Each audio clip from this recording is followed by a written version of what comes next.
There we go. All right, ladies and gentlemen, hello and welcome to ANCAP Radio. We're back here with an awesome episode lined up for you today. We've got BJ Dichter in the house, spokesperson of the Freedom Convoy. We're going to plug this one a lot today, but make sure if you're not familiar with honkingforfreedom.com, you head over to honkingforfreedom.com. We're going to get the inside scoop of what really went down in Canada, Ontario to be specific, maybe even a little bit of Ottawa sprinkled in there. Just taking a high level observation of, what took place from, we'll call it 2020 to 2022. If there's any one movement that really put a pause to what looked like an authoritarian effort for control all over the world, it was this one. The truckers in Canada really came through, and I think I would go as far as to say it has really helped save a lot of us from further suppression and control. So I'm joined today with our co-host, Dave Henderson, New Zealand's most wanted. Dave, before we pass it over to our guest today, how are you doing today, and what are you looking forward to in the conversation? No, I've been looking forward to this all week. It was a great story, wasn't it, Adam? It was a big story in New Zealand. And indeed, the efforts of BJ and his group in in Canada inspired a similar event in New Zealand, where from both ends of our country, people headed off in a convoy. It ended up being a massive convoy that converged on our capital city, Wellington. And from there, people camped in Parliament grounds for a number of weeks until it was finally broken up by police. But it was a major political event here, and inspired, as I suggested, very much by BJ and his group. So well done, BJ. Thank you for that. That was fantastic, and you should be pleased to know that your efforts were the catalyst for a lot of things around the world, but certainly in this country. And also, we want to remind everyone tuning in right now, if you don't already, follow ANCAP Radio, BJ, Dave, myself. Go ahead and give us all a follow here. Make sure you like and retweet the space. Even if you're on the replay, want to get this one out to as many eyes and ears as possible. D3 code, I see you out there throwing the support signs. Love it. Guys, don't forget here on Twitter Spaces, you can click the little buttons at the bottom to show some emojis. And you can also tap the request button on the microphone to hop up here and ask questions. We're going to open up the floor for callers and questions in about 15, 20 minutes, so get ready for that. But yeah, BJ, we're going to pass it over to you, man. Opening comments or remarks based on the intro. Well, I wanted to thank you very much for the kind words. And, it wasn't, BJ in particular. It was a whole bunch of people, a bunch of truckers who started it really before I even got involved. And before even Tamara got involved, when she called me and invited me to join and asked me to be, spokesperson for the movement itself. But it's interesting because we do live in interesting times right now. We do live in a time of behavioral nudge theory, and I think we're still seeing that play out a little bit with our government representatives and the looming threats of, we need to mask again because there's another variant. But I think what we did do was, we could see from the inside the amount of unification amongst people across the world who just thought they were alone. And I've talked many times about, in different interviews, about there's a couple of specific messages I got. And I was getting thousands of messages an hour. And I remember these two messages came in through DMs, and they were both identical but different people in different parts of the country. They were both single mothers, and they basically opened up to me and said, I had been considering suicide. I lost my job. I've lost everything. I'm alone. I can't support my kids. And, everybody is, I just feel alienated. And both of them said the same thing. The only reason they hadn't committed suicide was because they didn't know what to do with their children. And they worried what would become of their children. So they managed to hold on for a little bit. And then one day, they saw these truckers that were coming from across the country, and they both indicated that they were so moved that they were finally not alone, that finally there was hope. There's other people that think like them. And I would argue that, the majority of us felt the same way. And there's a very loud minority that tries to give the opposite perception. But it's really moving to receive messages like that from people from around the world.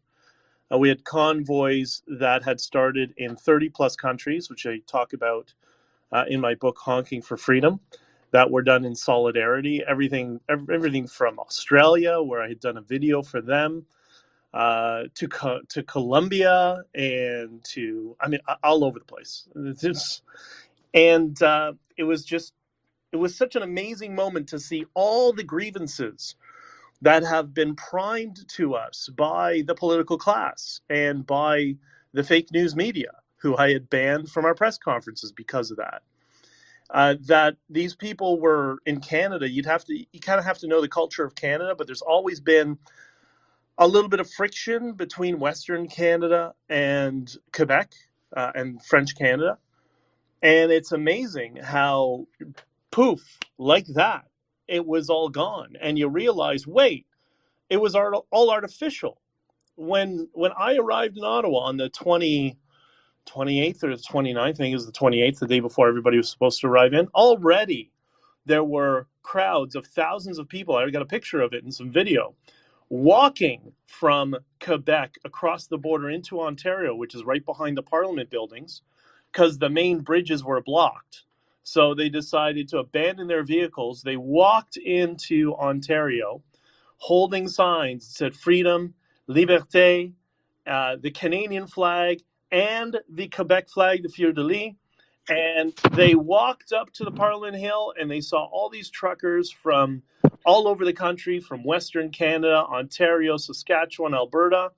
And all they did was embrace each other and hug each other and form friendships. And we realized, or at least I realized then, when you get the corrupt political class and the fake news media class out of the way, we're actually all unified and don't care about our slight differences of our culture. We accept one another for them. So it was amazing from that respect. Yeah, and another thing, there to your point, I heard recently from a friend of mine in Canada that because of how far the pendulum swung in one direction, as you mentioned, there's all these rumors about what's coming later this year. They're of the belief that pendulum is it's not swinging back the way the political class is planning if these plans are executed, because people have been burned now. It's actually really quite the opposite of where it would have been, call it in 2019. Would you agree with that, or do you think we're going to see a repeat? I don't know, man. I think we get this mischaracterization of the life of a politician. We get fed by, I would say, fake news on the other side, that people who are in power are all authoritarian. Their actions might be authoritarian, but they as individuals are cowards. There's no bigger coward in the world than a politician or a political bureaucrat. And I think what they realized during the Freedom Convoy was, there's actually a line here we don't cross. We are actually civil servants, and it doesn't work the other way. And I think there would be a horrible miscalculation for them to think that they'll get away with it. And I think they all understand that. And again, there's a lot of people in government who aren't necessarily evil or bad people, but the system basically in Canada operates as a uniparty system, as it does in the UK and a few other countries right now. And all these people think they're just trying to do their best. They're just trying to help us out, but they don't realize that it's just #too far. The government has too much domain over our lives. And, we hear about safety all the time. I don't want safety. I want to live dangerously. That's why I ride motorcycles. That's why I've traveled all over the place. That's why I've done some stupid things when I was a kid. That's called exploring life. And we need to start looking at the government obsession of safety as a pejorative. And when they try to use the word safety, just dismiss them as authoritarian clowns who have no concept of what, really fuels regular people. at least in my opinion. And I'm looking forward to hearing Dave Henderson's thoughts here, because talk about someone who very eloquently dismantles the state when they try to come at him. Dave, what are you thinking? What do you got for BJ so far? Yeah, that's a great story, BJ. Tell me, just give us a quick background. Where were you? Where were you when you first decided? Physically, where were you when you first decided to join this convoy? I was in front of my computer. I was actually working on a podcast, which is what I do aside from trucking. I produce a few different Right. podcasts. And I got a call from Tamara Leach, who had joined this convoy. She told me she'd started it with some friends. I don't know if that was just miscommunication, but regardless, she asked me if I would be interested.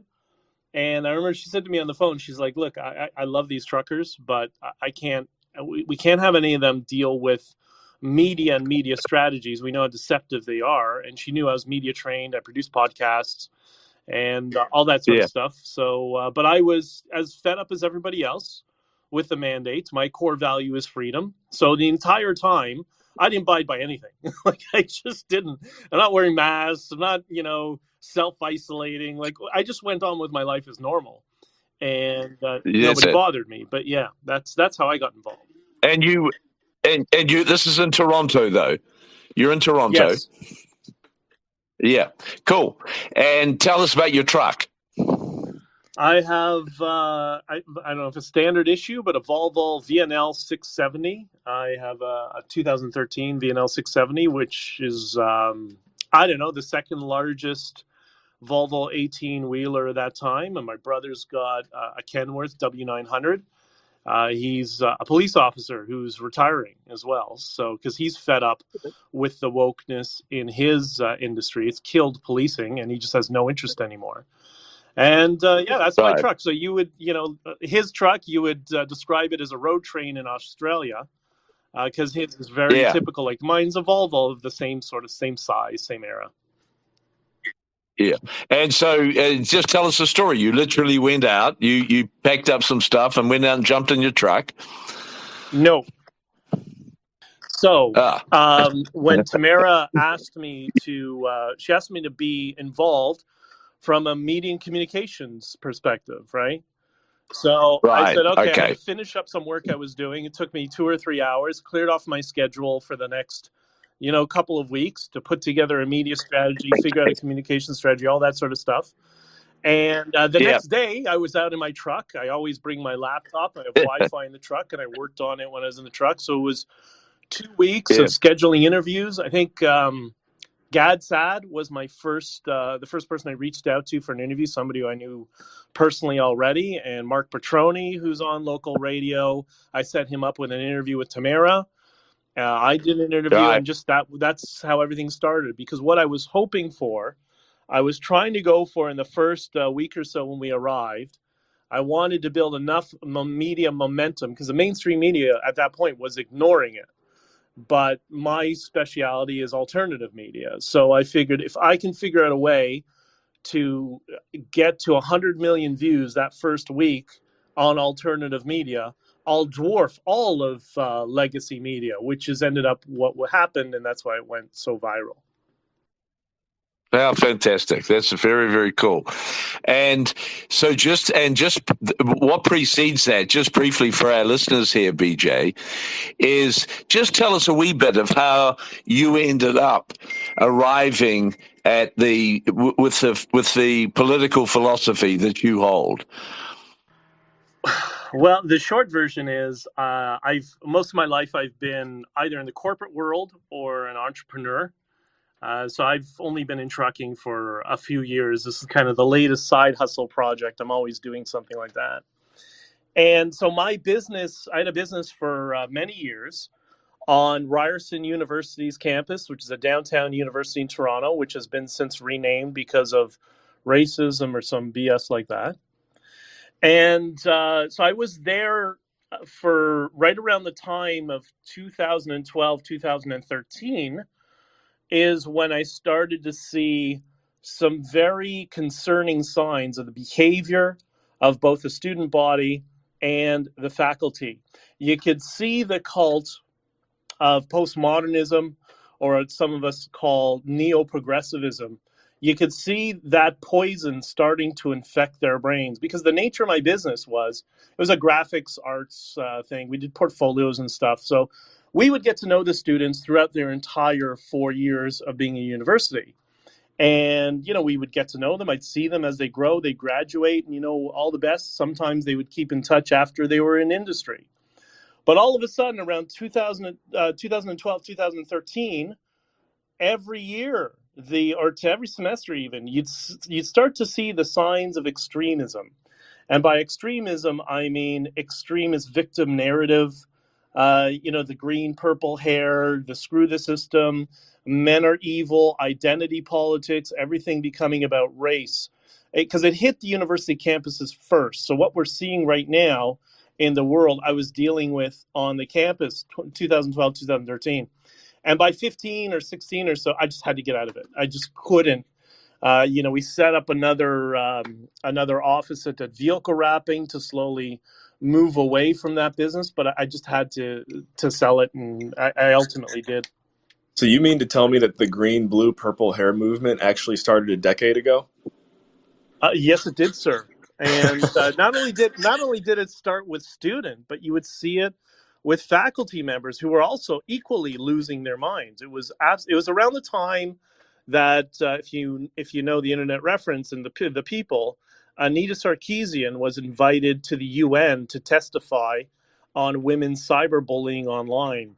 That moment specifically, I remember. Yeah, love it.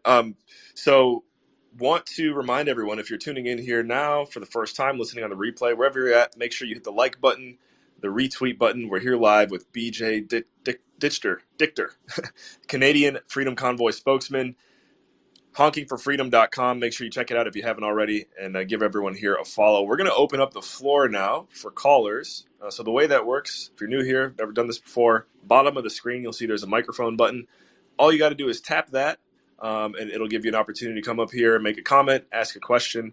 Again, with BJ Dichter and my partner in crime, Dave Henderson, making our way through this one. So this has been awesome so far. And it looks like, all right, we already have our first caller. So let's see what we can do here to get American Trucker up here. That was one thing I noticed. It looked like this movement was about to head right down to Washington, D.C. before they realized they definitely overstepped a bit. Would you agree with that? I'll give you a little insight onto that. I discussed it yesterday in a space. I spoke with Brian, who was organizing the American convoy. Just before we were going on to Hannity, we had like a 20-minute conversation together on the phone. And he said to me, we have trucks that are circling D.C. right now. We're thinking about going in like you did in Ottawa. And I said to him, I wouldn't do that. And he said to me, what do you mean? I said, Canada and the U.S. are culturally very different countries. The United States is the world's superpower that has immeasurable military force. If you want to get nuked by a bunch of F-35s, then yeah, sure, go into Washington. In Canada, it's a little different. The Canadians were a lot more passive. And I said I would choose different, I don't want to use the word targets, but different initiatives in the United States versus going down to the Capitol. And you see what happened at January 6th, right? How that was turned against those people as well. So, I think he agreed, acquiesced, and then when I saw Ted Cruz in a truck with somebody, I knew, all right, it's over. And but that's a whole other issue. That's how the political class works. Yeah, that's an interesting point. I know there are cities in America in particular that would be more, from the trucking perspective, more influential to boycott, if you will. So that's a good point there. We have American Trucker here calling in. So American Trucker, go ahead and unmute your mic. Let us know where you're tuned in from and what your question is. What's going on, guys? Yeah, man. Ted Cruz wasn't the only politician there. See, Ted, he rode with Mike Landis. Brian was actually on the tour bus leading the convoy behind Mike. Also, RFK sent a pallet of his new book about Dr. Fauci to our convoy for us to read, which was a good book. They had a lot of stuff on that convoy. Like when Brian called you about circling DC, there was a bunch of guys from California that actually did go downtown, and every one of them I think got inspected, and a couple of them got towed out of there and shut down for like just bullshit charges like air leaks and stuff like that. So, but yeah, they definitely went downtown. A few of them did, and it was crazy. It was really crazy. So I just thought I'd add that in there because some of us actually, I didn't. I was in Hagerstown, but several of them did actually go down there, and they actually paid the price. Yeah, and Tyler, they were just driving through downtown, and that was it. I mean, I guess kind of proved the case. Well, they parked. They parked on the side of the roads and got out of their trucks and was like protesting, blah blah blah, and right. yeah, it didn't. And Claire Dooley is actually one of them. She worked for I think RFK at the time, and I think Ian McMath was down there taking pictures that worked for Gitter. So we had a pretty good lineup. A lot of some pretty big names. A lot of big names were there. Cruz was the biggest probably. And there was another Republican senator that was there. I can't remember his name, but he was there. So it was a wild time, I'll tell you. Probably not as wild as your time, BJ, but yeah, it was definitely memorable. No, Tyler, Dave, I know you guys were going through some stuff as well, and it's good to talk to you again, brother. Yeah, same, man. I tell you, I ran all the way from, like I said, Alameda, California, across the country. Brian and Mike and Marcus are really good friends of mine way before the convoy, and to this day, we're all still good friends. I'd follow them guys to hell and back. They're good dudes. Of course, the one bus was from, I think, the Unity Project. I think that it could have been better organized. I think that our guys were doing the best they could, but with the outside help, I think it was there's too much commotion for me. I mean, it was just, I don't know. I felt like if the guys would have organized it themselves and was able to do it the way they wanted to, I think it would have been more peaceful internally. But I had a good time, man. It was a great cause, and I'm ready to do it again. Love it. Thank you, Taylor, American Trucker. And where did you say you're from? California? Where are you calling in from right now? Oh no, I'm from East Tennessee. I'm in outside this shithole in Pennsylvania right now. That's where I was yesterday. Where in Pennsylvania are you? Yeah, I'm in Carlisle. Oh, that's right now. Where I was, man. That's awesome. Man, I'm gonna tell you, I come across that turnpike and I got hazmat on I pull tankers, and those back roads are more dangerous than the damn toll roads are. Yeah. They make you get off and go around them tunnels. Oh my goodness. It gets worse when you get to Massachusetts, in my experience.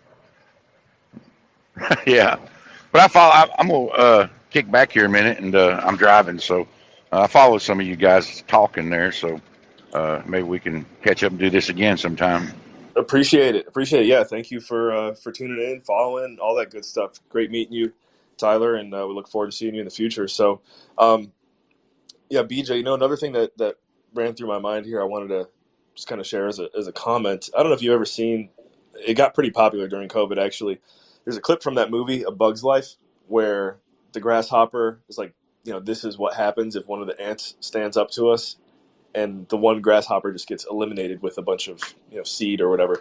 Anyways, this was kind of like a real life demonstration of that movie metaphor. I'm going to challenge our team here. I don't know if you guys can find that clip on YouTube and drop it below, but would you agree with that, BJ? 100%. It's even worse. There's somebody in the audience who you might want to call up in a couple minutes, Bridget Belton, who was really one of the first truckers to even conceive this in, I think, November. Is when she started not tweeting out, but going on TikTok and trying to rally people, rally truckers to have a convoy. And yeah, that's 100% true, but it's even worse because what you inevitably have whenever there's any sort of grassroots movement is you have people who are supposed to be on your team who are trying to tear it apart on the inside as well. So you don't even have the external pressures and threats from the government and threats from, what's it called, from law enforcement action and all that sort of stuff. But then at the same time, you have people who think you're on your own team that are trying to sabotage it. And the same thing happened with the Tea Party in the U.S. Why? How do I know? Because I know some of the people that were in the early days of the Tea Party U.S. And I brought a couple of truckers, one of them being Bridget, down to Boston to meet them at a freedom event a few months ago.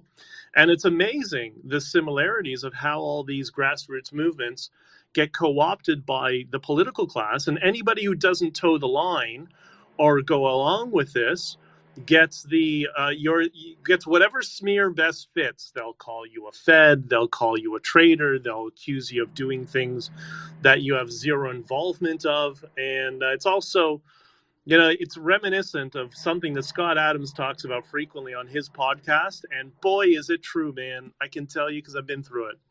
Nothing you hear or nothing you read about a public figure is remotely true, ever. It's not even close. And that's what we went through as well.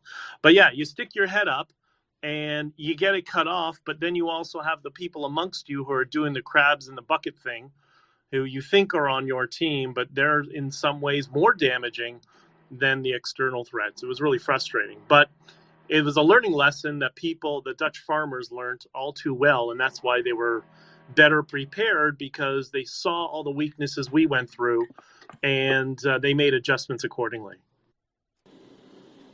Yeah, love it. We have a couple callers coming through here. I know you called out Bridget. Bridget, we'll get to you in a moment. I did see Teresa called in first here. So Teresa Robinson, go ahead and just let us know where you're tuned in from and what you got for us.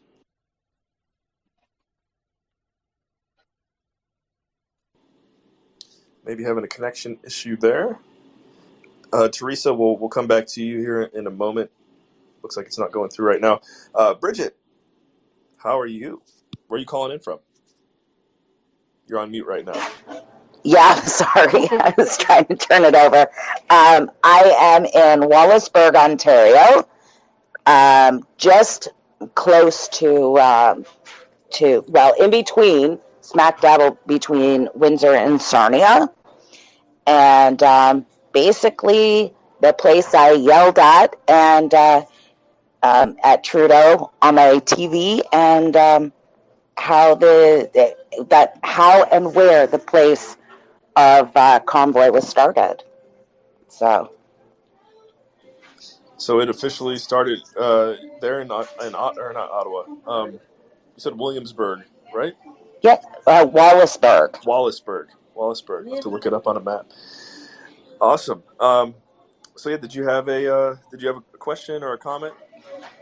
No, I think BJ's doing a great job of explaining how it's all happened and giving kudos to everyone. So I'd just like to thank him, because without him, I wouldn't have been able to discover the information I needed to find out what happened behind the scenes. And I really thank him for his friendship and sticking by me. I can help you here. We're both on mute there. It says tomorrow. BJ, did you drop them off early? do you want to get back to Bridget? Have your ID with you? I do. Bridget, mute your mic. Yeah, hang on a second. I'm actually filling out a form right now. Sorry, guys, I'm just moving around because somebody decided to do construction in my building right now, which is perfect. So I'm trying to isolate the noise for you. Sorry about that. But yes, Bridget and I, a lot of us had friction during the convoy, and that's because there were certain political actors that were involved trying to ensure that there was friction. It's, more of that divide and conquer that's used by the political class. But and so much of this has been coming out, and more will continue to come out over the next year or so. But none of that takes away from the fact that this moment in history was a significant moment in unification in Canadian history, but also bringing the world together and making people realize that they're not alone. Like, that was the big outcome of all of this, and teaching the governments that there is a line in the sand. Couldn't agree more. Could not agree more. Definitely was an iconic moment, even just within the past few years. So, Mr. Henderson, what's running through your head right now? What are we thinking? Excuse me, Adam. Sorry, I've been struggling to hear BJ, unfortunately. Look, I think the key here, the most important thing for me here was, just the critical mass that arose from this, which should be inspiring to everyone. How little it takes when one man or a handful of men and women indeed stand up and make a stand and set out a message, setting out things they believe to be true and important and valuable. Just how many others are thinking the same thing but are lacking perhaps the incentive and perhaps the courage to get out there and do it. And then as a consequence of the actions of a few people, these things catch on fire. As I described earlier, it was a major thing in New Zealand that was inspired by the Canadian truckers, and literally tens of thousands of people in New Zealand took steps as a consequence of that. So it's something we should never forget, because what happened through the COVID period is going to happen repeatedly through our futures, and we need to be conscious of that and learn a lot from it. So, I mean, BJ, we talked briefly pre the show just a bit about your political views in Canada, your views of the future of Canada politically. Perhaps you can give us some further insights on them. Well, I think the biggest problem that we face, there's so many problems we face right now, but one of them is the constraints that the Uniparty has over the electorate, and people not understanding how this all works. And, I hear people often get confused, and they'll run into, it's a CIA or FBI plant or whatever, or strategy or something like that, or a PSYOP. And Canada's not the United States. So that's not the way it works here. And even the United States, I would argue it's a lot more nuanced than a lot of people understand. And I'm trying to go on this mission to better educate people into the mechanics of how this all works behind the scenes. We hear this, I talked about this in my live stream the other day. We hear this, what's become a loaded term to the normies, this term, the deep state. And I don't particularly like it because it has negative connotations and it causes people to react. But what I would describe it as the political class, the institutionalized bureaucracy, and the media who works with them, and big time political donors, which is a big part of this, that work to help build proxy organizations on the ground level, on the grassroots, to ensure that to maintain the power and control that the current, political party system still holds in Canada and the US. And it's very important to understand this. The people who do that aren't doing it maliciously. They don't think they're doing something evil to ruin our lives. They're equally concerned that the world is going to collapse tomorrow. And they end up making some really dumb decisions sometimes. They end up trusting people they shouldn't trust. Now, there's a whole system behind this and how it works. And we saw a lot of that. I saw a lot of that during the Freedom Convoy, as all these different groups started coming out of nowhere, trying to grab a hold of the convoy, make it their own, start fundraising around it, and pushing, narratives in terms of messaging that would not be digestible to the average person and would turn the average person off of it. That's how they sabotage. And my goal in all of this was I wanted this to be as the lefties say it all the time, but I hate that they do it. But the reality is I wanted to make it as inclusive as possible. I wanted to have people who are liberals, who are anti-vax, who are anti-authoritarian, classical liberals who might have differing political views than a lot of truckers on the ground. We needed to have a cohesive message that made it comfortable for everybody of all political persuasions, or most people who don't have any political persuasion, to come and participate and support the call for freedom. But you always get the one or two lunatics. I call them feds, but by fed I mean what I just described: the bureaucracy, the federal parties, the political donors.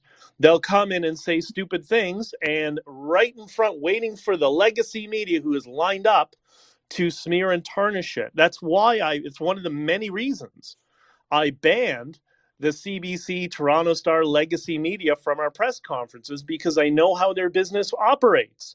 I know they need to have the intellectual property to own the material they have to smear us over the mainstream media. So I wanted to deny them that.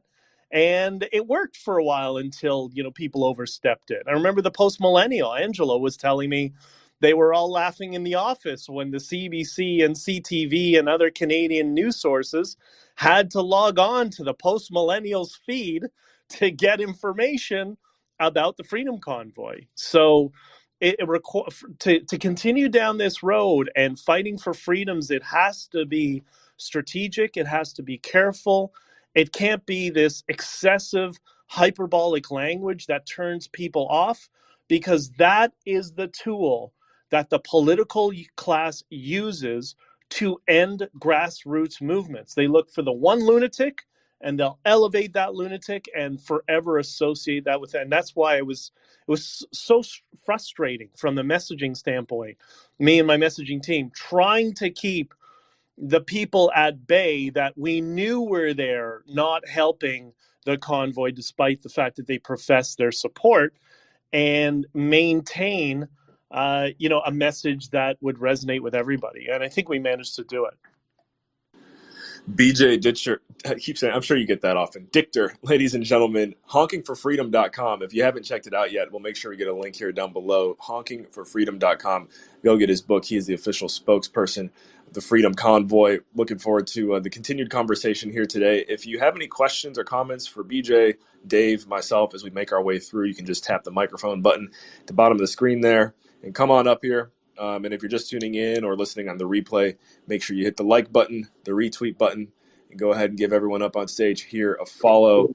So yeah, BJ, what I'm wondering is, I don't know if it's necessarily always the case with the ANCAP philosophy, but I think we very much stand by the the don't tread on me way of thinking. So do you think is this always going to have to be a fight? Is this a constant fight for freedom? Are we going to have any moments of peace?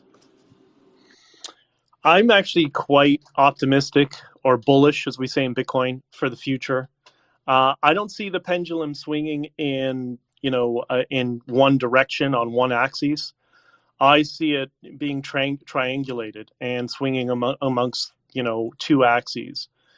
And I described this on Michaela Peterson's podcast of for me personally, this 17th century political model of left, or French political model of left versus right, that is no longer accurate. It's antiquated. It doesn't belong. It doesn't accurately describe the world that we live in. And I look at, I told this to Scott Adams, I call it the Adams-Dichter triangulation of political philosophy, where I like, and we can be honest about this. We can take the labels that people give us. In my case, I'm apparently a neo-Nazi Jew, also gay, and also married with 2 children. Remember what I said before about you can't trust anything you read in the media? But I look at, if we're going to be honest, I think most people, they like the goals, the superficial goals of the left of trying to help people. I like the systems of the right, and I like the freedoms of libertarianism. And I think our society plays within that triangle, depending on what the issues are. And I think this shift is not going to be the pendulum swinging from left or right. I think we're going to start to be able to plot more of society towards the upper end of that triangle where the libertarians are, because people across the board, left, right, doesn't matter, they're starting to get really tired of the government impeding in all perspectives of their lives. People on the left think that for some reasons, and people on the right think about that for other reasons. And then there's the ANCAP guys, and the libertarians are like, we've been telling you all this for years, you know? So I think that's where I see things moving over time. It is going to take time to get there, but that's why I am quite positive about it. It's just there's going to be bumps in the road along the way, right? Yeah, that's a great analysis, BJ. When's your next federal elections in Canada? Oh, who knows? Tomorrow or 2025. We have a minority government here. I thought we were going to have an election last November, a year ago. And so I was off by a little bit, but the legacy media, even Toronto Star, which is, that's the mouthpiece of the Trudeau government, has put out an op-ed today suggesting it's time for Justin Trudeau to step down. So I think once they start talking about how blackface is racism again, that'll be your sign that it's his exit out the door. But Canada's not out of the woodwork then, because the Liberal Party already wants Mark Carney to replace Trudeau as their leader and potentially a prime ministerial candidate in the next election, which would be horrible. Why? Because it's all the same woke, postmodern nonsense as Trudeau, but from somebody who's likable and talented and very intelligent and knows how to communicate to people, right? And that's what I'm really worried about. So overall, do you see, you were talking about the pendulum, BJ, do you see some pushback in Canada from a lot of the mad policies and agenda from the last 3 or 4 years?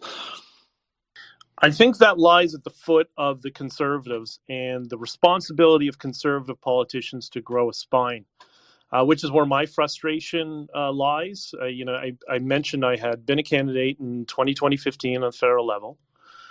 And when I say politicians are cowards, that's not unique to any political party. That's to all the political parties. So look what happened with the Freedom Convoy. The part that frustrates me so much is the injunction that was sought against Give, Send, Go was done so in Ontario Provincial Court by the Ontario Conservative Premier Doug Ford. That was not done by Justin Trudeau. They did it together. Yeah. And I keep trying to talk about that. And what do I get? I get conservatives attacking me. He's not a team player. You're right. My team is the truth. My team is not red or blue. It's just the truth. And if you don't start addressing the truth, we can't fix things. We can't keep playing this lie that there's always the good guy and the bad guy. No, they all suck. But we need to figure out a way to get the best of the worst to at least align with us and to grow a spine. And I think that also it's incumbent upon us, the electorate, that when we see something we don't like, we don't just go to Twitter and complain about it. We go directly to the representatives and send them emails and flood them with phone calls, because that's what they're going to be receptive to. Because the loud minority of the neo-progressive left, there's very few of them, but they're very, very loud. And if the rest of us just take to Twitter and Facebook to complain, guess what? Nothing's going to change. Well, no. Well, BJ, just so you know, it is X and Meta now, right? But whatever. But no. So one thing that I think, and I'm sure Dave would agree with me, maybe even like to get his take on this. One thing that we've seen in politics that's been a real heartbreaker. I'll use Trump as an example, and then there's the guy in Argentina making noise right now. It seems like there's these individuals who have a lot of promise, and then once they're in the swamp, they're in the swamp. And it sounds like for you, you got to go into the swamp, you came out, I'd be concerned for someone like you who's making a big difference to re-enter the swamp and get sucked right into it, right? It just seems like there's no escaping once you're in there. So do you see yourself going back in, or are you standing firm where you're at now? Oh God, no! Please, God, no! It is the worst. I mean, it's an experience to run for office, just to learn how it works, and you get to meet a lot of very interesting people, and you get to learn how things work behind the scenes. You know, even when I also ran municipally before I did federal, just to learn how things worked on the municipal level. So it's interesting and also disheartening. I got to be honest, to learn how the system really works. I talk about this on my Substack a little bit, bjdichter.substack.com, and give a little bit of insight. But the other thing is, like, even with the Freedom Convoy itself, it's so complex and convoluted of how everything works that you can't just, do one blog and fire hose everybody, because firstly, it's too complicated. They won't understand it. And then they won't believe it, to be quite frankly, right? It would be like us traveling in time to 15 years ago and say, in the year 2020, you're going to be locked in your home, have to wear a mask, have to be vaccinated, and you won't be able to leave your country. The people think are you crazy? I think you need a straitjacket in that mask you're talking about, right? So it's the same idea. Yeah. But I'm going to try to do my best to help people understand the structure of how it works, the importance of these strategic planning firms that are the lobby firms. Like, let me ask you something. Have you ever considered who's the lobbyist who's lobbying my local congresswoman or congressman or senator? What lobby firms is he meeting with? What are they talking about? Why do I not know? Because that's how it all works, right? And Indeed. the part of getting involved in politics, I hear often, like, your time to protest is the vote. No. Your time to protest is right now. It's to get on your local riding association if you're in the parliamentary system, or your district Republican or Democrat association if you're in the United States, and get involved and start becoming loud and obnoxious like I was, right? They need to understand that there are people who are actually getting into the game now who care. That's how you push it. It's not just to wait, sit by the TV, and then it's voting day. Okay, I'm going to mark for the guy who I think sucks less than the other guy, when I could have been involved in my local constituency for the past 4 years trying to move the ball on the ground level. Does that make sense? Of course. Yeah, very much. You're quite right about people who show promise, libertarian or even some conservatives who show promise, but as soon as they get into power, you just see this flood of acquiescence. And, it's sort of like, I know people who have advocated that and understand that taxation is theft. But of course, as soon as they get swept up in the public policy environment of politics, it then becomes a debate. Oh well, should taxation be 30% or 28%? Whereas we all know the debate should be: should there be any taxation if it is theft? But it is the nature, isn't it? And as soon as you have democracy, you have elections. As soon as you have elections, you have people wanting to make policy, and then and hand in hand with that, wanting to stay in power, and realizing that to stay in power, they need to compromise. And this, and as you said, you're for truth. And that's what this radio station is about. It's about trying to promote the reality that no one has any claim on your life or property. And that is the moral starting point and should be the moral finishing point, of course. But unfortunately, we know we live in a different world. Well, let me also I'll give you two stories or anecdotes that are relevant to this. So, for example, we're going to talk about fake news in both the legacy system and the alternative system. So first, I'll give you the alternative system, okay? On January 30th, when we were in Ottawa and I scheduled our first press conference, the way I did it, and they get so angry, but I was trying to think, how can I get the legacy media to talk about it? Because they were largely trying to ignore the convoy at that point. So what I did is I put out a message saying, we're going to have our first press conference on Saturday. If you want to join, send it, because I had a list of media contacts already. I said, send a request to this email if you want to join the press conference. So the first one was the Globe and Mail, Legacy Media, and then CBC, Toronto Star. They all started messaging me saying, yeah, we would like to attend. So for all of them, what I did was I just responded, I'm sorry, you're not recognized as a credible media source. You're not permitted to come. Thank you. And then they went crazy. And then they started talking about it. So they took the bait, right? So we did the first press conference. It wasn't 15 minutes. It was 2.5 hours. I told everybody who was there. It was Epoch Times, National Telegraph, a bunch of independent medias, Post Millennial. I said, you ask whatever you want. We'll stay here for as long as we need. And when all your questions are done, then you'll leave. And they looked at me like I was crazy. And I spoke to one of them after, Andrew Lawton. And I said, what did you think about this model of press conference? He said, this is the best press conference I've ever been to. Great. So he leaves. Chris Barber leaves. And then it's just me and Tamara and a bunch of independent media. And I get a message from Rebel News, from Alexa. And Rebel News says, we had a miscommunication. We missed your press conference, but we want to do an interview with you. And I thought, perfect. This is exactly what I need. I'll front run Legacy Media. I know they'll get it out quickly. They'll tell the story, our complete context. We're good. I said, I said, Tamara, don't leave. Stay here. I said, come here in 10 minutes. And they said, great. So they showed up. It was Alexa, Mocha, and Lincoln. And myself and Tamara, we did, if I remember correctly, 51 minutes of an interview together.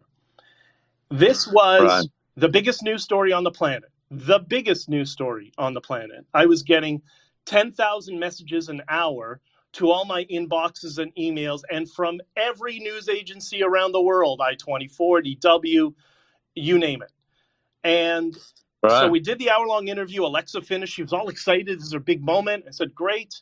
She's going to go translate it and upload it tonight, and we'll have it. Great. I checked before bed. It's not up. I sent her a text message. Where is it? I don't know. Oh, no, she said, I'm still working on it. The next day, it's still not up. I messaged it. I messaged her, say, where's this thing? So I don't know. I'm still waiting. Waiting for what? And then I got busy. And the end of the day, I checked, it's still not up. I said, what's going on? She said, oh, yeah, it wasn't approved. Not approved. It's the biggest news story on the planet. How is it not approved? Don't give me that. I didn't know at that time that Ezra Levant was close friends, apparently since high school, with the lawyer who showed up, Keith Wilson. So was something going on behind the scenes? I don't know. So fake news is not unique to just the legacy media. The lies by omission happen across the board, and we're going to be a lot better off on the more conservative side if we start accepting that, right? Ladies and gentlemen, we're here with BJ Dichter, spokesperson of the Freedom Convoy. If you haven't already checked out the links below, we got honkingforfreedom.com down there, many others. Make sure you check out the thread here on the Twitter space. Or do we call it an X space now? I guess we'll find out. But make sure you give everyone here a follow on stage, like and retweet the space as well, especially if you're on the replay. And we have another caller. So Renee DeVries, it looks like, calling in. Where are you calling in from, sir? Hi. How you doing? Hi, BJ. I'm in Stouffville, Ontario, just north of Toronto. Great that you guys are talking about this. And BJ, happy to hear that you're on Team Truth. I think most of us that come here that see all the problems in the world and just went through this scamdemic and are scratching their heads about what's going on in Ukraine are saying, how are we going to get out of this? And is the war machine and the big pharma, are they going to continue to just dictate the agenda, and politicians or normal people are not going to do anything about it to turn that around? As we saw in Canada during the scandemic, also all political parties couldn't do anything about it. They were just sitting on their hands and playing along. I think what you're talking about, that people need to engage and do the little ground game, for let's say get involved in an EDA or advance little parallel systems. right locally. That's the answer. I've run as a candidate for a political party as well. There's different things that people need to do. We need to step up. But one thing, and that was my point and my question to you. We all disagree often about what the solution is, but we do need to work together, and we need to appeal to the good in the people. I think once we mobilize around truth and goodness, can we progress and can we organize ourselves? And what does that look like? I'm scratching my head too, and I don't have any answers. And what do we do, right? I guess we can organize another trucker protest once it gets really bad. But I mean, we're all commentators at the moment on the sideline, and the big donors, the big pharma, the war machine, the Bill Gateses, they dictate, and we just sit here and bitch. What can we do? Yeah, there's without getting into too much detail right now, because I don't know where I would even start. Since I got involved in politics, I didn't get involved in politics because I liked it. I just got sick and tired of my local counselor, who was linked to the CCP and crazy, is the short version. And I just decided to make her life miserable. But I have this talent, according to my mother, when I was a little kid. I can drive anybody up the wall. So I've been using that to get involved in a few other little small political initiatives over the years since I was first a candidate. I just happen to be good at this for whatever reason. I don't know. Maybe I can read people or something, or I've read enough books on understanding people and management and marketing and stuff like that. So there are things that we can all do behind the scenes, but then there's some of us who are just, maybe we're not as politically adept, or we're just busy, right? People have families and kids and all that sort of stuff.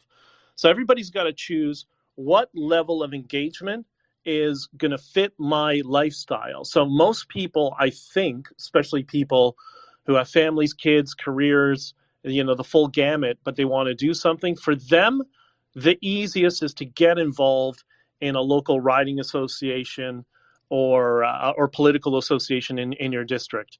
Yeah, it's really annoying. Yeah, it's a bunch of people who just want to tell stories and talk about themselves.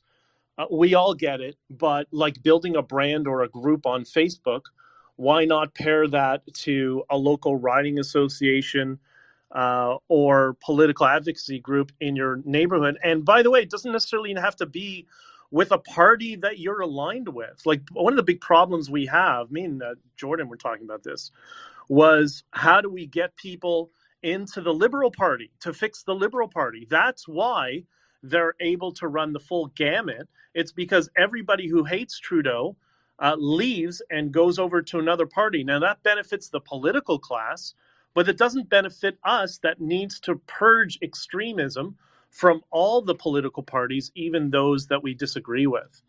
So don't feel like if you live in a riding that is, I don't know, it's been a liberal riding or a Democratic district for 50 years, okay, then join the liberal or Democratic association and start inputting your views that are legal about freedom of speech and the freedom to engage with those you disagree with. You see this in policing too. I know a bunch of cops because I have family that are in policing, right? And one of them, and ironically, I was talking to many of them during the convoy, and they were laughing at mischief. Like, that's something you threaten a kid who's underage drinking in the park with. That's not an actual thing that they enforce. But, they were really horrified or very concerned when there were a number of police officers who said, "That's it, I'm quitting."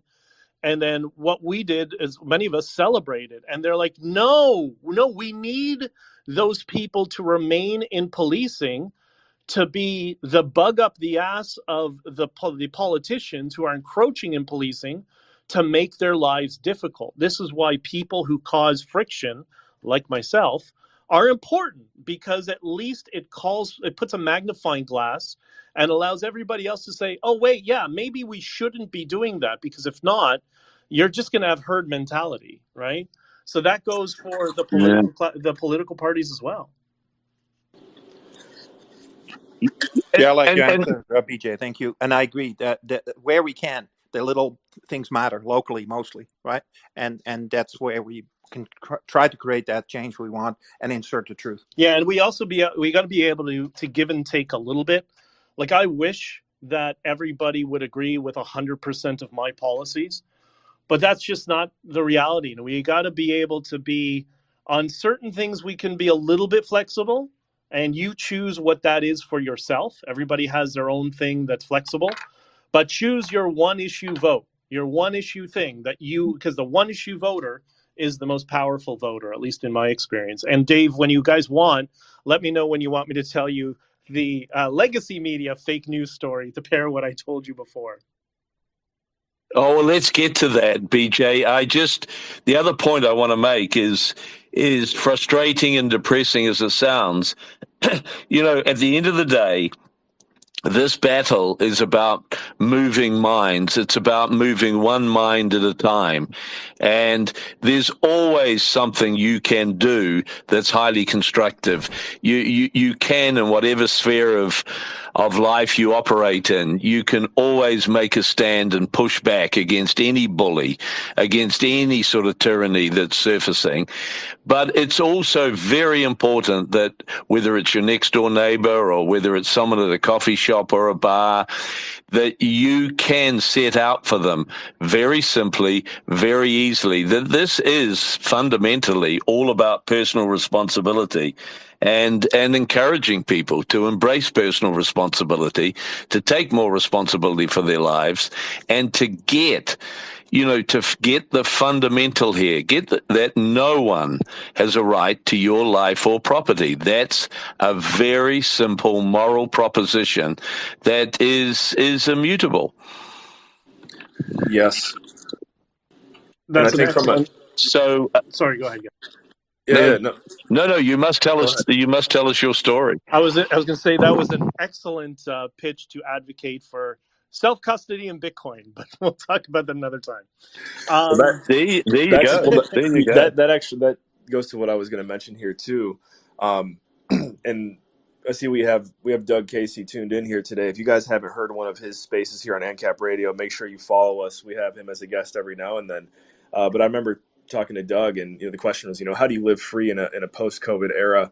And this one's definitely more at the personal level, but plain and simple, get rich, build wealth. I mean, right now, sometimes that's one of the only practical steps that we can take personally. And if you want some practical steps there, you can check out internationalman.com. And as I mentioned, follow ANCAP Radio, because I'm sure you get some specific answers to that question later down the line. But that's just another angle along with what BJ and Dave were sharing there. We do have some other callers calling in. Before I go to our caller, Fred, here, I did kind of cut you off there for a moment, BJ. So if you had anything else, go ahead. Yeah, I'll talk about legacy media after, just to add to what you're saying about being free. And I apologize if this is a little woo-woo for people. The freedom starts with yourself.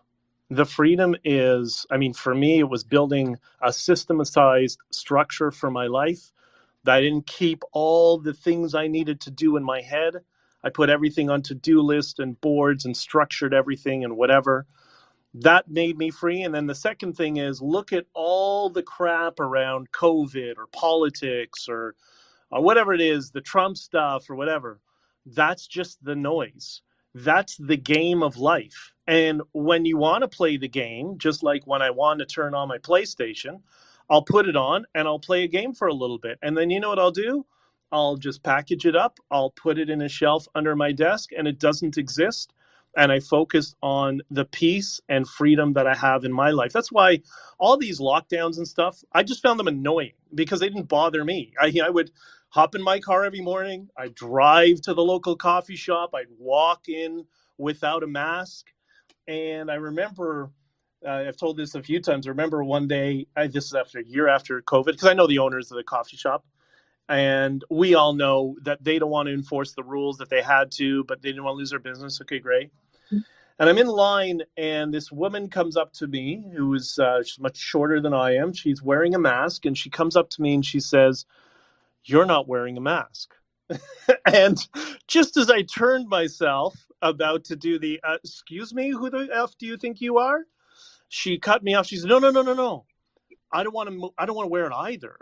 And I said, take it off. Just take it off. I said, every place that I've gone since the clown show started, I go in without a mask. And if they're really aggressive and they put a mask on, I do oh, okay, sorry, I forgot. Because if everybody did that, they would just give up on trying to enforce it. But okay, fine. I would go in. I said 99% of the time, I was never asked to put on a mask. And if the line was long enough, especially in Starbucks, because you're always there for a half hour, if it was long enough, then after a minute or a half or 2 minutes, you know what happened? People will start taking the masks off because they realize that, oh, he's not getting in trouble. Okay, it's safe. I'm going to take off as well. And then the next thing you know, after 3 minutes, half the line has removed their masks. They're smiling, they're relaxed, and they start talking to the other strangers in line about it. It happened so many times. But that starts when you accept the fact that the freedom comes from you. It's not granted to you. It has nothing to do with the government. You right now, wherever you are free. It's just how much do you want to engage with the game of life? I don't engage with it all the time. I'd burn out. But you engage selectively, and I found that helped me quite a bit. Love it.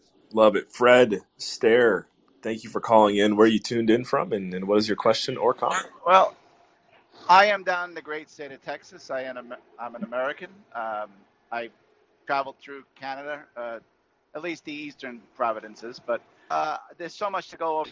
I actually posted down in the little purple pill a book that I just finished. That is a great book. I saw you did that. Yep. Will help people understand the herd mentality and why we have it. So that I have to reread that, but it was an excellent book first time around. A little too much information while you're driving down the road to listen to. But to get to BJ's point about freedom, yes, you have to be in control of your own life, your own destiny. And again, that's what I did down here in the States because, of course, I was a quote unquote essential worker. I walk into every establishment with a mask in my back pocket, and until someone kind of challenged me, and it's their policy. I'm not trying to argue with anyone. I said, "Oh, I'm sorry," and I'd put it on. But I'd like to ask BJ a question. So, America and Canadian, their freedom laws and everything are quite different, of course. So they never used to be because we all had freedom of speech and and everyone kind of agreed. Now we have governments now that are trying to squelch our freedom of speech. So if there was another Canadian convoy, how can someone defend themselves over what they did to the past Canadian convoy, freezing bank accounts, confiscating trucks? That's going to be very scary. It's sort of like the January 6th thing down here. They ruined people's lives. They threw them in jail for over a year without even charging them. How do normal people that want to maybe take it to the next step? Not talking about violence. I'm talking about peacefully, but being poking them a little bit more than they're used to.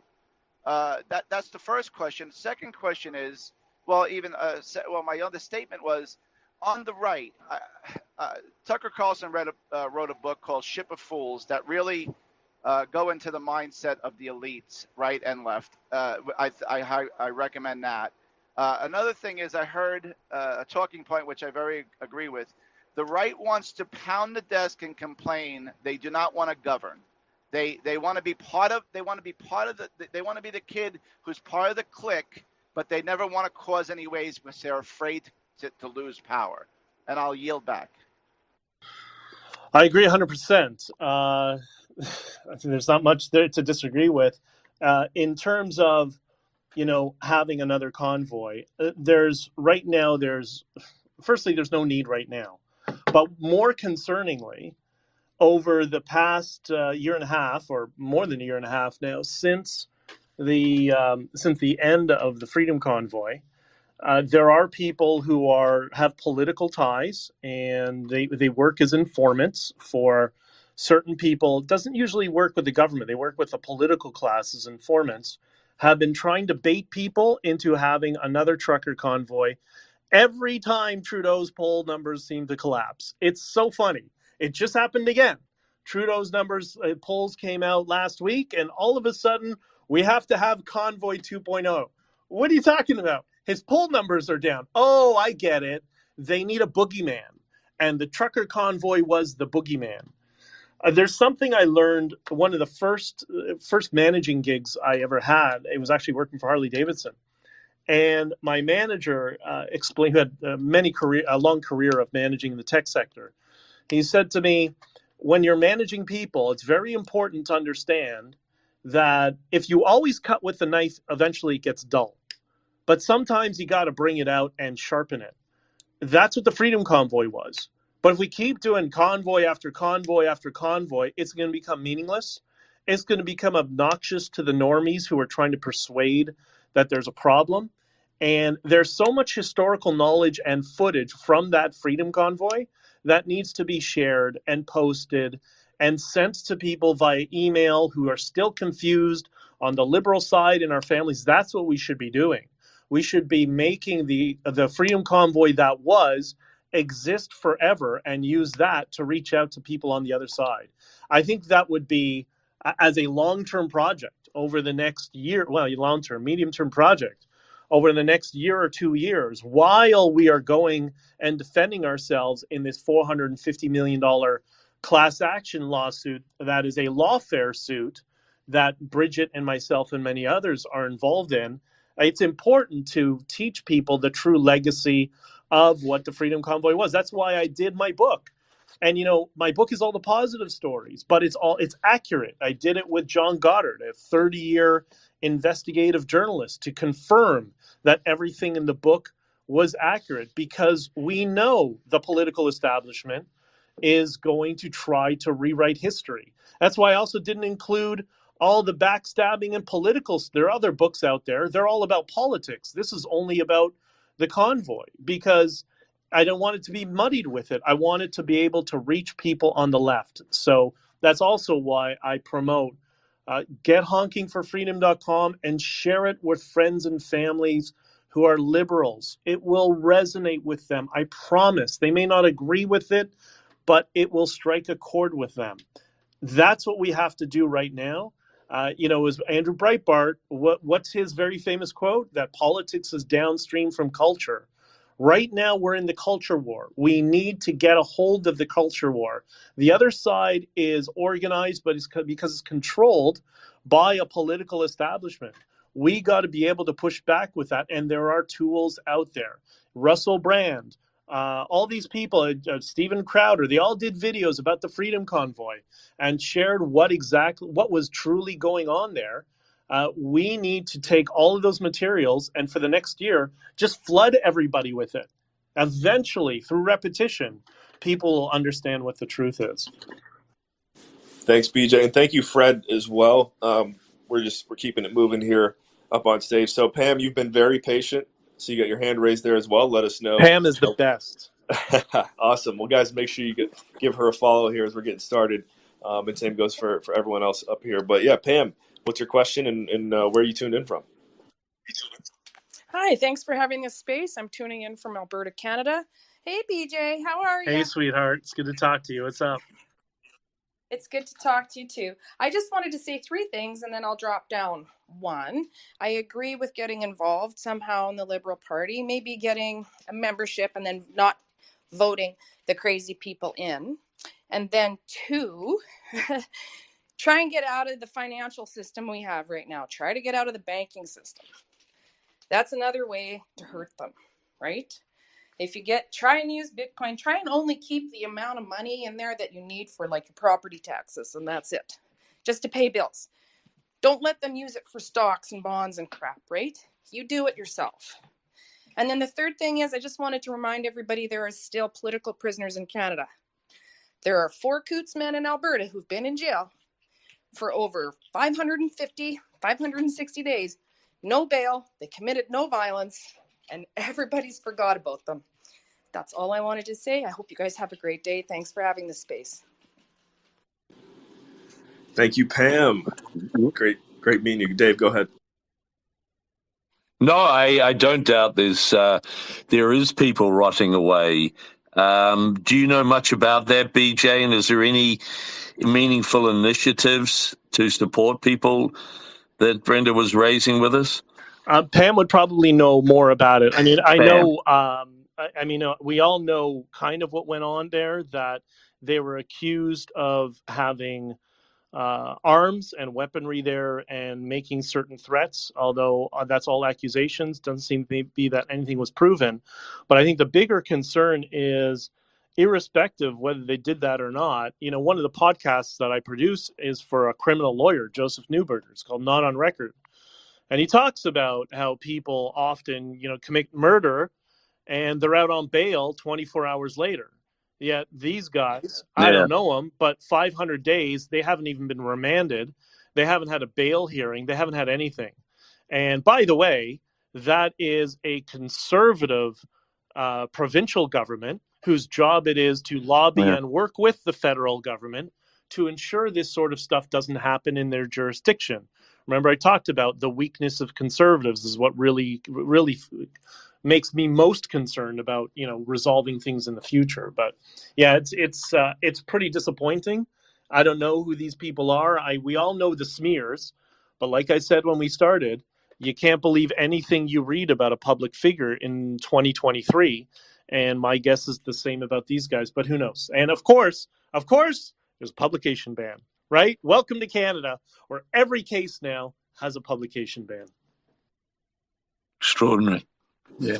I just want to let everybody know that as the discovery's been going through with these 4 men, there was some documents that the Crown accidentally sent to the defense, and they had to put them in an envelope and decide whether or not they were going to let the judge even see them, because right after that, the Crown prosecutor, who was recused from the case by the judge.